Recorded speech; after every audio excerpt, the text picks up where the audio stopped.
Internet? This is Kara's Bookshelf. I am here with Kenyatta. She is a fellow book lover, and also Achilles back here on the back of the couch. He's not facing us, but no, you know, he's pretty much done with us.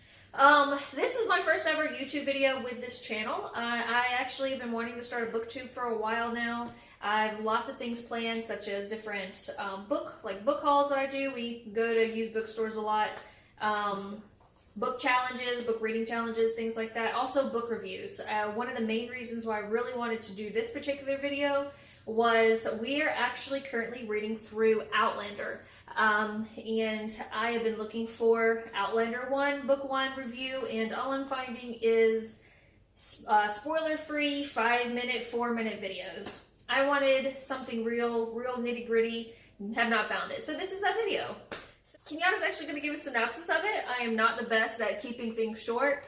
So go ahead. Book 1 of Outlander is, we have Claire Randall. She's married to Frank. They are on there. Spoiler alert. Oh, yeah, spoiler alert. If you haven't read the book or you want to read the book, get off because there's lots of spoilers. Continue. Okay, so Claire and Frank are on their vacation, second honeymoon, in Scotland, right? They haven't been together because they've been separated by the war. She was a nurse. He was like a spy or something. Total of 8 years. And she goes back in time. Thank you. She goes back in time through these stones, these standing stones in Scotland. And she ends up in the 18th century and she meets Jamie, and through a series of events they fall in love and they're married, they're married, then they fall in love. And then they have all these other things that happen. So that is what the premise is of our story. Yes. Just a very brief, the books are very long. They get longer as they go on. They are so long. We're currently on book 5 right now. I get exhausted after literally, I think book 5 is over 1,400 pages long. And they just literally, like I said, it's so good, but it's horrible. They're so long. Yeah, it's a doozy. So it's a doozy. It's a doozy. It's a doozy. Yeah. Okay, so the overall rating for this book, I would give this book a 4 out of 5 stars. Simply because I absolutely love this book. Diana just can be very wordy like myself. She tends to rattle on. I compare yourself to Diana. I just compared myself to Diana. Is it Gabaldon? Gabaldon? Yes. I think I would give it a 4.5 stars. I can't remember what I gave it on Goodreads. Probably a 4 stars. If they had half stars on Goodreads, I would have given them 4.5 stars, I think. My 1.5 star being taken away because the pacing is just, in some places the pacing is just really brutal. Like it holds you hostage. It does. It holds you hostage. So I think that the first thing that really struck us when we were reading this book, and as we were reading it, we started back in December with this book, and we would talk about it. And I think one of the first things that struck us was Claire and Frank. She's already said Claire and Frank, they were married for a total of 8 years. I think they saw each other for 3 or 4 times during that time because of the war. So the whole book starts, like she says, they're in Scotland on a second honeymoon to kind of rekindle their love. In the book, you really think that, as for me, I really thought that they were real, like, you know, they had a deep love for each other. Mm-hmm. I was Team Frank all the way. And while they're on their honeymoon, she changes that notion. I do change that notion very quickly as the books go on. But one of the things, and I actually just found this out tonight, in the beginning, when they're actually in Scotland on a honeymoon, I about died. So in the beginning of the book, you remember there's a Highlander looking at her in the window. I thought nothing of this. When I was reading it, I was like, it's like Ghost Night or something that happens in Scotland. It's Ghost Night in Scotland. So Frank sees like this guy looking up at Claire in the window, and he's in full Highland regalia. And you don't think about it. I didn't think about it either until I watched the show. She hasn't even gone back into the past yet, so you don't know anything about Scottish men. And honestly, thinking about it now, it seems really dumb that we didn't make that. Yeah, I made no connection, but when I watched the show, I was like, it hit me because they showed that part, and I was like, I texted her and I was like, oh, it has to be someone from her past. Yeah. Well, it is in the back of the book. So in the back of the Outlander book, there are like reading questions, and it confirms that Diana said like, yeah, that is Jamie looking up at Claire, and we were both like, the ghost of Jamie from the past. Did you say the ghost of Jamie? I thought it said the ghost because it's Jamie, but it's a ghost though. Maybe he traveled. He could have traveled. I don't know. We don't know. It's Jamie looking at Claire And she says that we'll find out why at the end of the series, and there's one more book coming out still, and I'm just like... So there's going to be 9 books, I think, total. So we don't I hope, know. because 9 is enough. I like it, but I can't, mine is fine for me. It is, but, so we don't really know why he is looking up at her, why, like, the ghost of Christmas Past is looking at her get dressed in the mirror, in the window. We don't know. And, but it totally blew me away when she told me they read that in the back of the book. It was dumb that we didn't make the connection, but that blew me away, so I'm really looking forward to figuring out how Jamie is looking at her through the window. Yeah. So, alright, moving on. The next thing that really struck us was Jack Black, a.k.a. Jack Randall. Jonathan Randall. She's not a critical reader, guys. I really am. Jonathan Randall. So, Claire's married to Frank. Frank is a historian. While he's in Scotland, he is doing his family history. And he links his heritage back to, like, I think it's his 11th great-grandfather. Or something like that. Something really far back great-grandfather, whose name is Jonathan Randall. Well, Claire... First person Claire meets when she goes back in time. Of course, it's going to Jonathan Randall. And it is just, y'all... Grandpops Randall. It is so funny to me how everybody who goes back in time in these fucking series finds who they're looking for. Immediately. Like, she's still, like... With no problems. And probably because there's so much going on in this book. She said, I don't got time to be writing drama for them to find each other. Oh, she's got time. There's like 400 pages of her just pissing in her chamber pot and picking herbs. She's got time to write it. Well, she don't. So... She doesn't.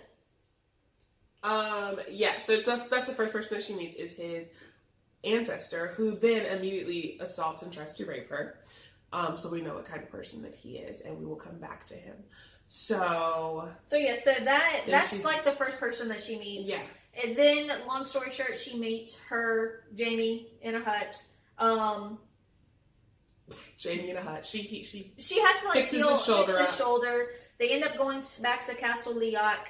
I think they actually Gallivant around the area before they go back to Castle Leoch because she's actually forced to marry Jamie. So, long story short, you've read the book, she marries Jamie. And that's what we want to talk about next. This is one thing that I struggled with the most in this book was Claire and Jamie's love. I really had a big problem with it, especially at the beginning, because to me, I actually wrote down what she said to him because it pissed me off. 6 months that they had known each other, she says to him, I was born for you. I love how she had to pick up her notebook and read because she couldn't remember I was born for you. I wanted it to be word for word. But she said, you can't remember I was born for you? Bitch. But yeah, so she says, I was born for you. And that really pissed me off because, like I said, she was thrown back in time. She is forced to marry this man. 6 months later, she's saying, I was born for you. Mind you, poor Frank is still back in their time. So yeah, so I had a problem with their love. I just, as someone, I guess I was trying to put myself in Claire's place, and I was just like, if I was hurled back 200 years, I would probably be doing everything I could to get back to my wife, no matter what. And so I couldn't see how she just fell in love with him so quickly. I mean, their wedding night. Okay, but this is the thing. I think that is the point of this book. I think that, this is a romance. So I feel like it's supposed to be Claire and Jamie's love is just so special and so much better than any other love that's ever happened. That's why, she was made to go back in time and to be in love with Jamie. That's what she was here for. This love overrides any other love. I think that's the point. Oh no, it is definitely the point. That is who she was meant the point to be is with. that if this were you and you're in love with who you're in love with now and you went back in time, you are made for this person. You were meant to be going back in time and make this person. You're gonna meet the person who makes the other person that you're in love with. I'm sorry, I still love you, but that's the point. The point is to think that this is an impossible love, but it happened. I guess that's true. And put in that perspective, that makes actually more sense than what I thought. So. I think it's lame as fuck. I don't She's not big on love and love. Impossible love is just, I don't know. I like romances. Don't get me wrong. I actually really do like romances. But I wasn't that invested. We swapped feelings about Frank because I didn't care about Frank too much in Outlander.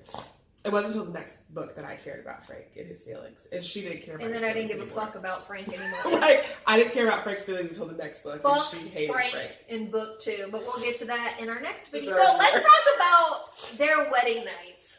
Their wedding night. I know you thought this was cute. I thought it was super sweet, because Jamie is a virgin, and they Claire's talked all night, and it was just really sweet. I thought the funniest fucking thing was when Jamie was afterwards, and she was asking about it, and Jamie was like, I always thought you had to do it from the back like horses.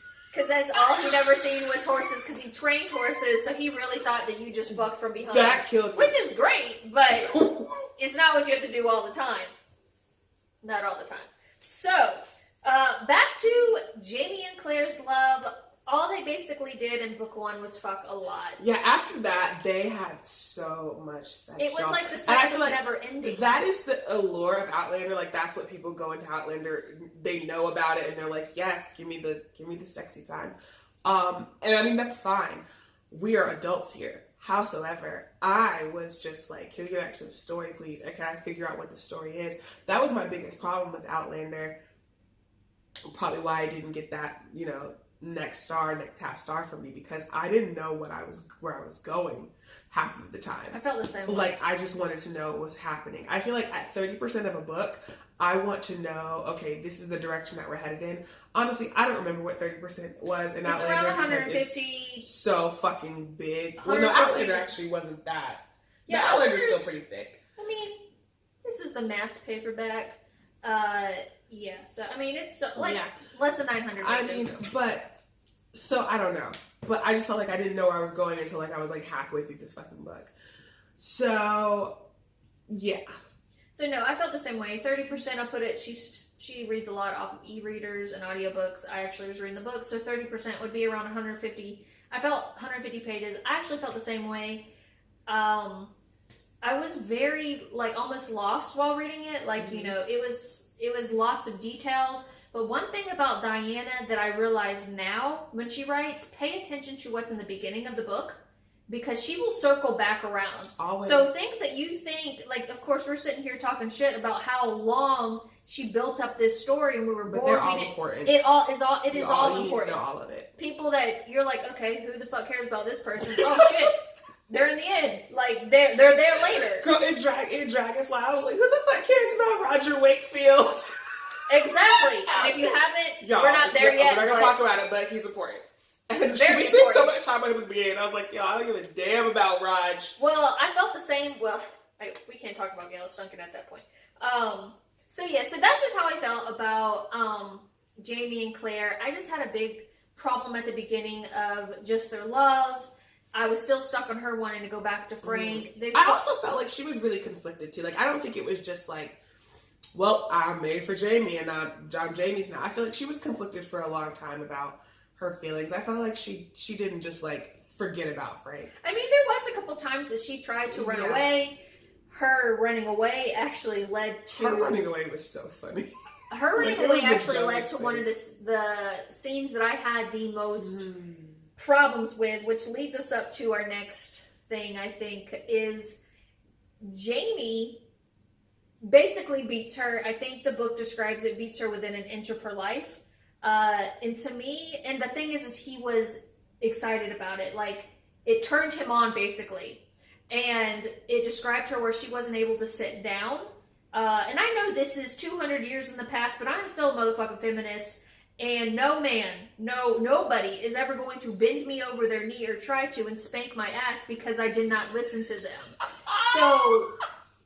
that is how I feel. I mean, true. It is, I'm not laughing because I think she's wrong. She tried to run, and granted, he doesn't know why she runs away.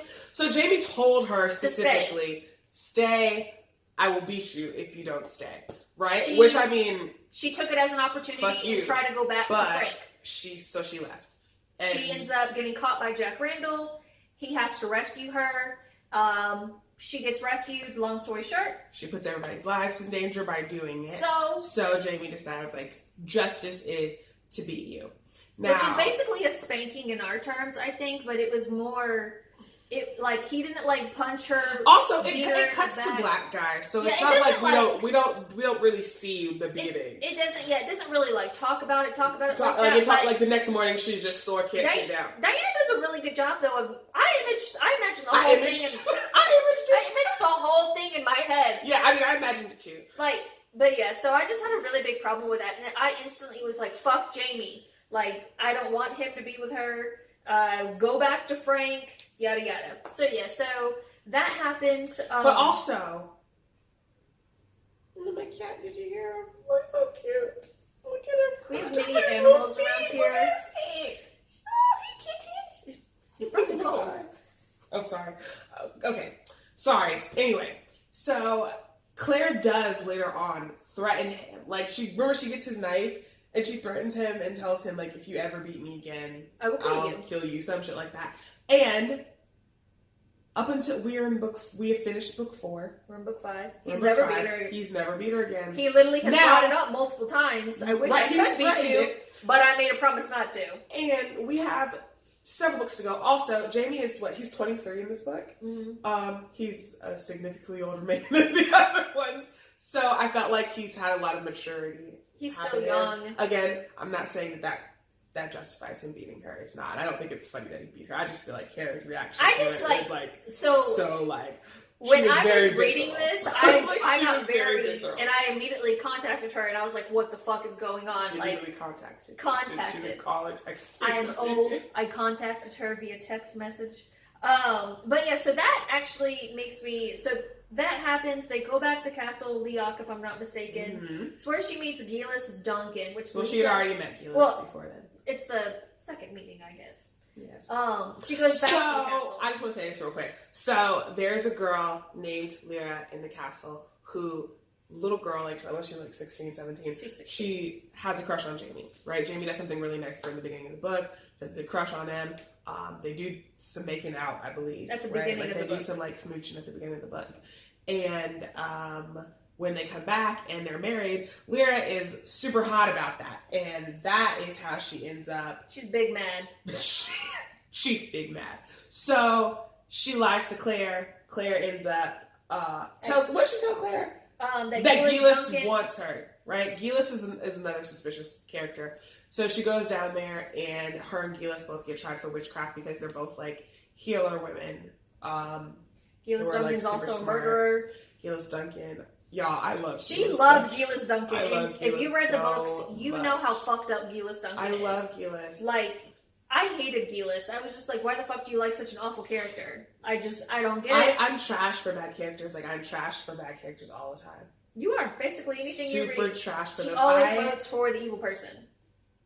I loved Stephen Bonnet. Up until what happened, that I couldn't love him anymore. Well, that will be in another video. We'll talk about that later. But if y'all know, I was forced to. I'm trash for bad characters. She is. So Gillis Duncan. But I love Gillis. Yeah, Gillis Duncan was just a really bad character, but she did a good thing. Kind of redeemed herself for one split second. They're both tried for witchcraft. I believe they're about to be basically dunked in the water to see if they're witches, and if they float, then they're not. So if they drown, Jamie comes galloping through, saving Claire, whatever. And Gillis Duncan actually basically volunteers herself as tribute and saves Claire. Basically, like, she's not a witch, I'm a witch, and Jamie takes the opportunity. Well, first, Jamie actually rescues Claire because she's getting beat at that time. So Jamie rescues Claire, and this part made me have to pause in the book. And it's not even that big, but I just wasn't expecting it. I don't know if you were expecting it, but I wasn't either. Claire later talks about how Gillis Duncan did this whirl, and her clothes, I believe, were ripped at that time, and she sees her vaccination scar on her arm, which means she is from at least after 1940s. And Claire was like, it clicked for her that there was someone else. And I think it gave me such pause, like, when I was reading, because I was like, fuck, like, she has been trying to get back several times to her own time zone. Mm-hmm. doesn't really know how she got Her there. own time zone. Her own time zone. She's on the West Coast. Eastern, and she's on the West. They're on the West Coast. Back to her time zone. But she's been trying to get back, and here was someone who literally had possibly all the answers, or at least some sort of answers. But she's about to be killed, and we don't hear from her at that point, and we don't know what happened to her at that point because she's about to be tried for a witch. But she's like, ha, I'm preggo, spawn of Satan in my belly, and that actually gets her put back in the hole for several more months until she gives birth. Yep. But that's a completely different story that we will follow up on in another video because it has to do with book 4. And why I can no longer love Gillis Duncan. Correct. So that happens with Gillis, that happens with Lyra.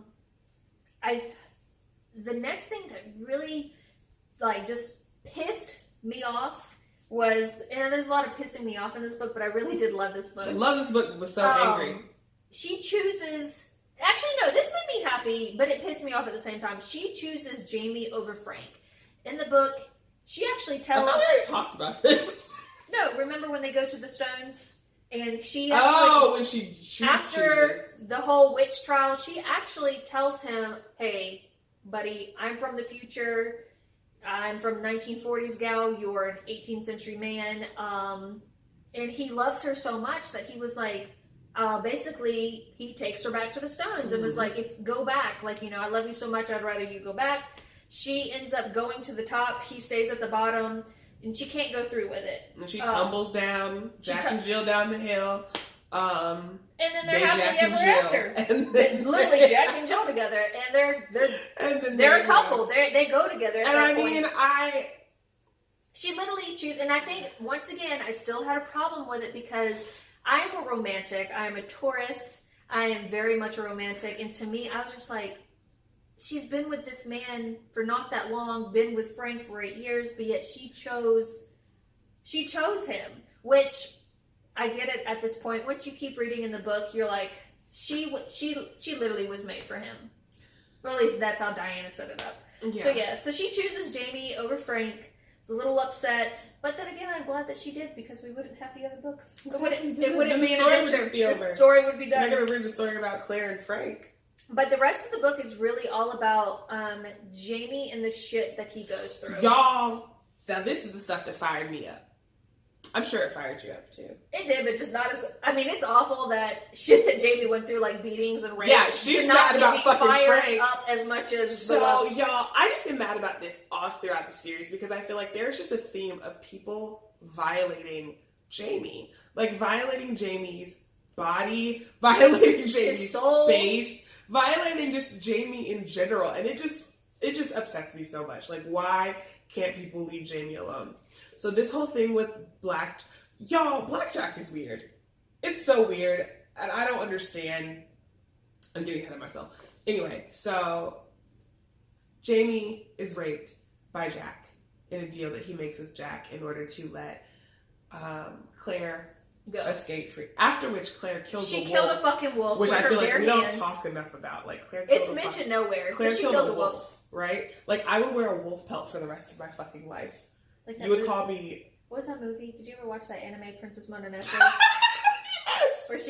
You've never seen Princess Mononoke? It's a very good anime by Miyazaki. Anyways. Like, I would be called Mother of Wolves for the rest of my life, and I'd wear a wolf pelt. Because you're dramatic as that. Underwear. Yeah. And I would tell everybody that I killed a wolf once. Anyway, so... Like, we never fucking talked about that again in any of the series. It's done. Anywho, so... Jonathan Randall really just fucking abuses and violates Jamie in the worst possible ways. And Jamie is like fucked up from this. And Diana's very, very of course, detailed. And she was detailed, right? Like so like and the thing about it is that it is revealed in pieces. I think that's what makes it so as the story goes on, because you don't like we don't see it in I guess real time. Like after it happens and Claire rescues him, you know, like, it's revealed in slow pieces what he's done. So you literally have to relive. So, like, it's relived a lot, and it's just so frustrating. Also, y'all, so tell me, I don't think we've talked about this recently. We talked about it at one point in time. So, he tells Claire at one point that Jonathan was, like, crying and saying, I love you, Alex. Right? You remember that? I remember that. And that is Jamie's one of his middle names. And Jamie was like, I don't know how he knew that name.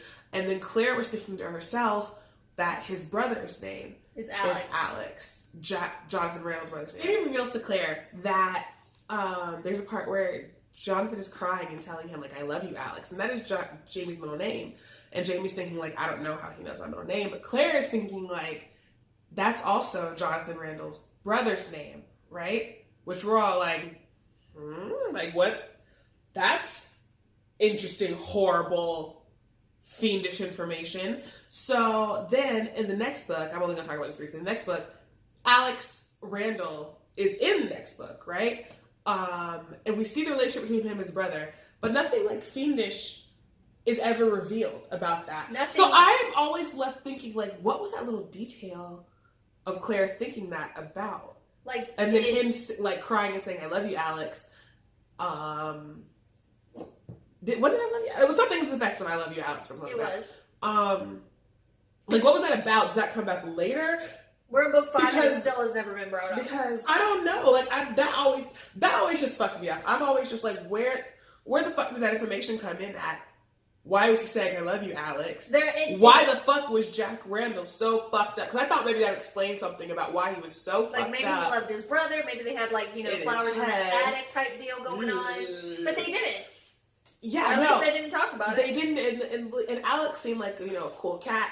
So I didn't see cool cat. So I didn't really get that from Alex.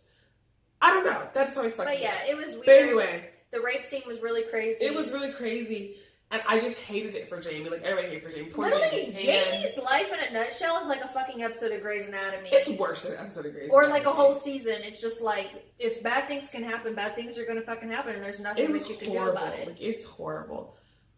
But yeah, the rape scene. So after the details of the rape scene are filled in, you kind of know to an extent of what's going on.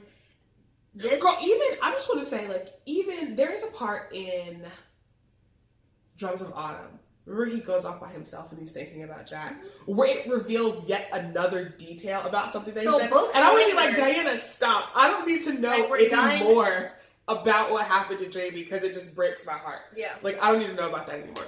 Sorry. So yeah, so it's just a very, very bad thing that happened to him, and Diana just likes bringing it up, like, word vomit and just constantly hurting us all the time. But one of the things is, so Claire finds out about this stuff. Jamie ends up getting blood poisoning, a fever, very close to death. They end up going to a monastery, I think, in France. Right? Like, they get to France. So this is what leads them up to book 2. When they're in France in book 2. So they're in France at a monastery, and Jamie is dying. Jamie is literally dying with a fever. They do his last rites and everything. And she actually goes to him for some reason. I don't know if she thought it was going to break his fever. So remember, one of the priests told her, like, go pray on it, give it to God, think about it. And God apparently told her, like, she went and prayed. Pretend that you're fucking Jack Black and go rapist and rape him. His butt. And so she goes and grabs his butt. I think she ends up, in which he is in a feverish rage. She stands up. She ends up cutting his chest to try to get him to go crazy. He ends up knocking the candles over, and they end up going literally like wild animals in this darkened room. Yeah. And don't they lead to? Doesn't it lead to sex? With Diana, it always leads I feel to like sex. it leads to sex, but I can't remember. With Outlander, it always leads to sex. The violence is always sex. Bada bing, bada boom. He has no fever. Gone. My boy is healing. He is well. He's completely healed. And all because she decided to pretend to be his rapist. And so, I mean, am I the only person who, like, I read stuff like that and I'm just like, is it over my head? Am I not profound enough to get there's nothing. The symbolism or the...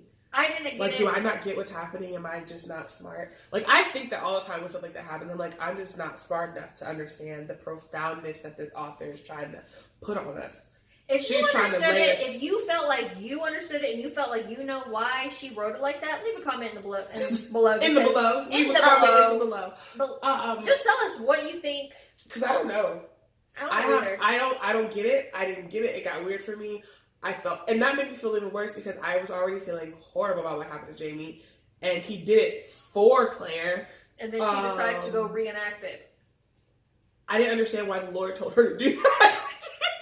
I didn't get it. Like she went and wasn't she like on a vigil?